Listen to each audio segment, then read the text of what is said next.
Hi, hello. Welcome again sa channel na ito. Ito yung G Solutions at ako si Engineer Larry Casilla.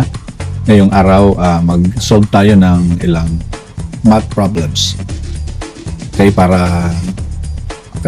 Para magamit natin ang mga concept at principles sa pag-aaral natin ng circuit analysis. Okay? Samahan niyo ako.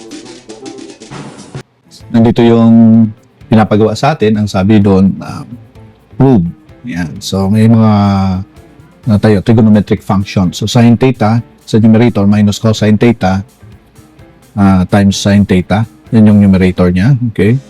At yung denominator niya ay cosine theta minus the quantity 1 minus sin squared theta. Yan daw ay equal sa tangent theta. So, ipakita lang natin yung proof dito. Now, sige. So, talaga bang si sin theta? Sulat muna natin si sin theta minus cosine theta sin theta. Okay, ito yung numerator. Cosine theta minus 1 minus sin squared theta ay equal ba talaga siya sa tangent theta. So, i-prove natin. So, ang gagawin natin ay trabahuin natin yung side na ito. Tingnan natin kung tangent pa siya. Ano yung nakikita natin dito? Yung numerator natin, pwede nating i-factor yung sin theta. Maliwanag naman na this will be, pag factor out mo yung sin theta sa numerator mo, siyempre 1 minus cosine theta. So yan, ito ay galing dyan, no? So yan yung factor niya. Dito naman sa baba,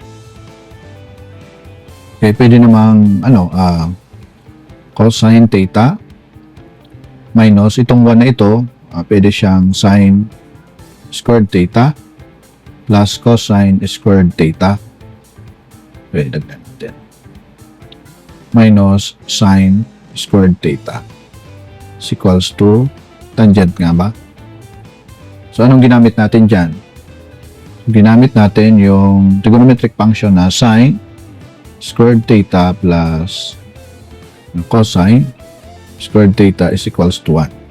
Yan yung identity na ginamit natin dito. So, imbis na isulat natin yung 1, yan yung sinulat natin, sin squared theta plus cosine squared theta. So, sulat ulit natin, sin theta, yung numerator, minus 1 cosine theta.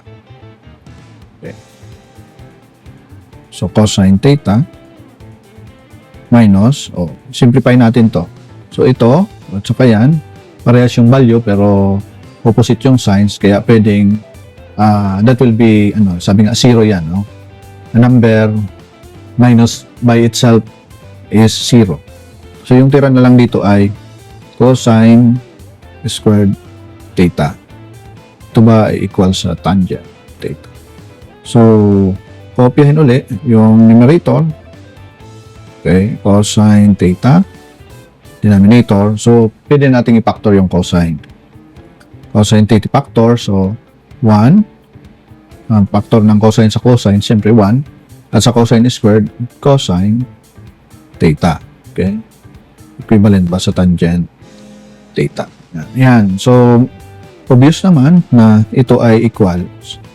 So, cancel na siya. So, yung tira, may sin theta over cosine theta is equals to tangent. Okay, so alam naman natin na yung sin theta, okay, over cosine theta is equals to tangent. Yan yung identity natin. So, nakita natin dito na it is correct. Na-prove natin na yung sin theta minus cosine times sin theta, numerator, tapos denominator cosine minus quantity 1 minus sin squared theta is equal to tangent. So, na-prove na natin. So, maraming salamat sa iyong panonood.